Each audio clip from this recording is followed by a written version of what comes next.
A solid malpractice insurance agent is an integral part of the business of medicine.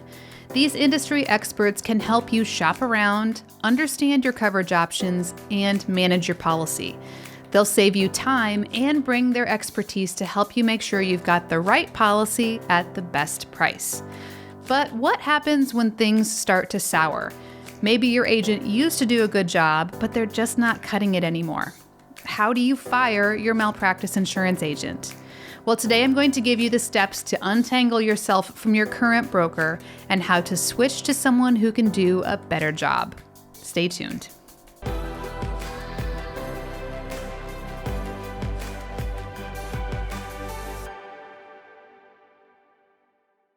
Welcome to Malpractice Insights, the show dedicated to helping healthcare professionals understand medical malpractice insurance and providing you with the solutions you need so that you can get back to the work of practicing good medicine. My name is Jennifer Wiggins, CEO of Aegis Malpractice Solutions, and I'm so glad you've joined us today. All right, let's jump in. There can be a variety of reasons why a doctor might want to change their malpractice insurance agent. Here are 5 of the most common pitfalls that agents fall into. Number 1, they haven't shopped around for you recently, or maybe ever. Malpractice insurance agents make a commission from the carrier that they place business with, and they earn that commission every year that you renew your policy. When an agent doesn't regularly shop around for you, or at least keep their eye on the market and let you know what they're seeing, you run the risk of overpaying or outgrowing your current policy, meaning it no longer meets your needs. We see this often in the market, and a lot of times it's simply due to the agent's laziness. Once they write your business, then they put you on autopilot, and there's really no effort to change your coverage or go through the process of shopping around to make sure that you still have the right policy at the right price. Now, I'm not advocating shopping around every year. In fact, I actually advise against that. And I also don't think it's good for doctors to jump from carrier to carrier. But it is important that you go through a regular due diligence process every 3 to 5 years to make sure that the policy you still have is the right one for you. The second pitfall is that your agent doesn't specialize in medical malpractice. There are a lot of big insurance agencies that tout their ability to handle all of your insurance needs, from life and health to disability to business owners' policies and more. Malpractice insurance is a lucrative market because premiums for MedMal are much higher than premiums for other types of insurance. So it behooves an insurance agency to offer malpractice insurance services because it's a big moneymaker. But the problem is, malpractice insurance is a complex line of business. Every state is different, and I don't just mean they are unique. I mean they have different limit structures, different reporting rules. Some have mandatory patient compensation funds. Some have optional funds. Some states have different requirements for who is allowed to do business in their state, and it is a highly regulated market.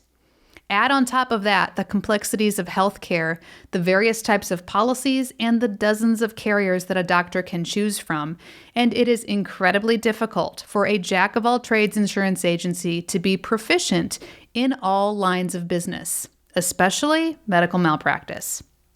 The other thing that we often see is that agencies are not exclusively focused on healthcare.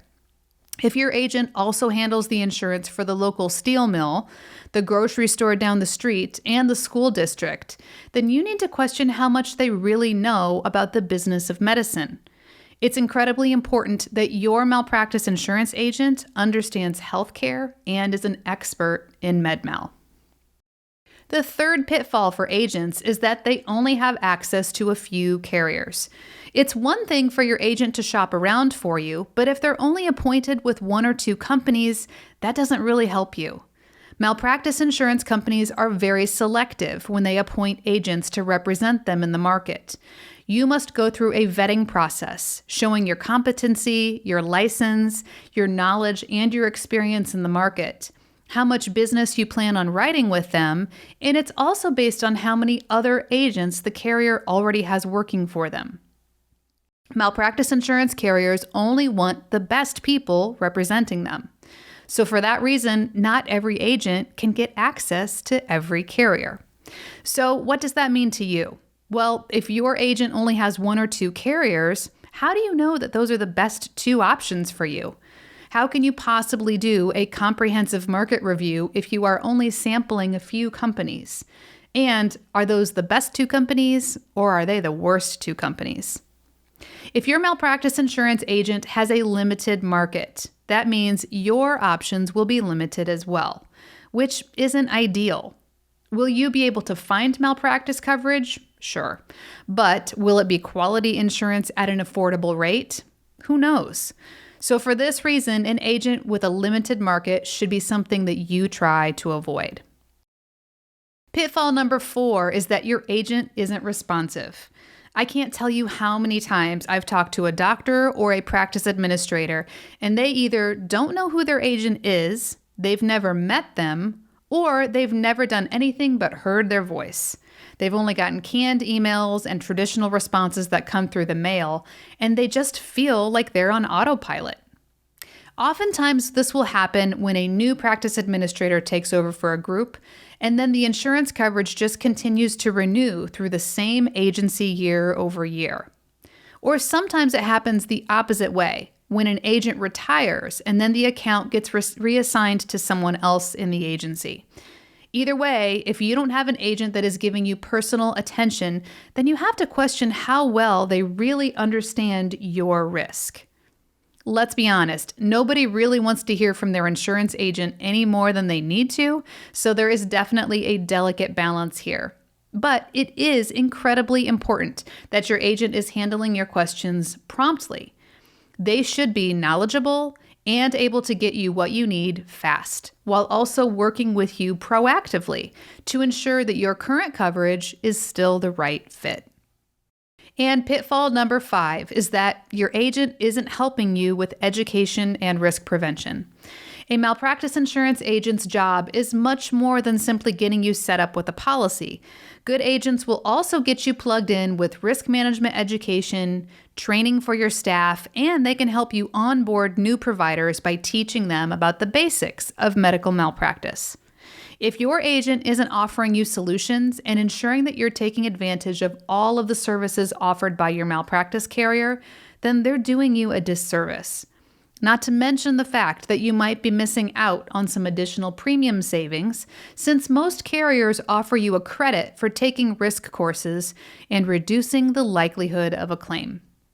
If any of these pitfalls sound familiar to you, it might be time for you to make a change. So, how do you fire your malpractice insurance agent? Well, you do so by letting your insurance carrier know that you'd like new representation. And this is done through the process of a broker of record change, or a BOR. Some carriers will also call it an agent of record change or an AOR, but it's the same thing. With a broker of record or BOR change, your policy stays the same. You just change who you're working with. Most carriers will approve a BOR without question, especially if it's due to a concern with service, lack of knowledge, etc. You'll initiate a BOR by signing a statement, usually on your practice's letterhead, giving the insurance carrier your name, your policy number, and advising that you would like to change your agent. At this time, you'll need to request a new agent by name and ask that they take over at a specific point in time. Here's an example of some verbiage from a BOR template that you can use. Effective immediately, please let this letter serve as acknowledgement that I appoint Bob Jones of Jones Insurance Agency to serve as my new agent of record for policy number XYZ with your company. I am requesting to terminate my current agent and use Jones Insurance Agency with your company going forward. After you send in your agent change letter, the insurance carrier will review and determine if they can approve the request. The agent must be appointed with them and on good terms. It's not a guarantee that they will approve your request. If the requested agent is appointed with them and meets their criteria, then the insurance carrier will notify the current agent of the change request, and they will be given 10 days to try to get a rescinding letter. At this time, your current agent will probably come back to you and try and win back your business. So you can either hold firm and tell them no, or you could give them a second chance. If you want to give them another shot, then you will have to sign a rescinding letter advising the carrier that you've changed your mind and you'd like to keep things the same. But if you're ready for a change, then you just let your current agent know that you're moving on. And after 10 days, the carrier will switch your representation to the new agent. Now, this 10-day window can be problematic at times because during this time, you're kind of in limbo.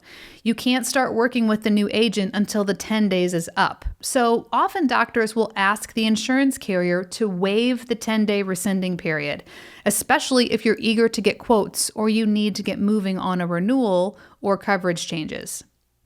We have a free download for you with an agent of record change template, and it includes a statement about asking to waive the rescinding period. I think you'll find that helpful as you work with your insurance carrier to make the necessary changes to your policy. So you can access this template in the show notes for today's episode. Once you've made the agent change, then you're all set to start working with your new agent or broker. And when you're aligned with the right malpractice insurance agent, you'll be able to practice with much more confidence. If you need some tips on how to select a new agent, we have another whole episode for you on how to pick the right broker. We'll link that episode in the show notes for you today as well. And if you have any questions on this topic, or you want to make sure that you're covered appropriately, click the link in the description box below where you can connect with us via phone, email, or chat today. And if you're listening, please visit us online at aegismalpractice.com. That's AEGIS malpractice.com. And of course, if you haven't done so already, please don't forget to give us a like and a follow. And I'd really love your feedback if you could please leave me a review. Your support really does help us to reach more people, and we're so grateful for your clicks and your kind words. This is Jennifer Wiggins. Thanks for joining us.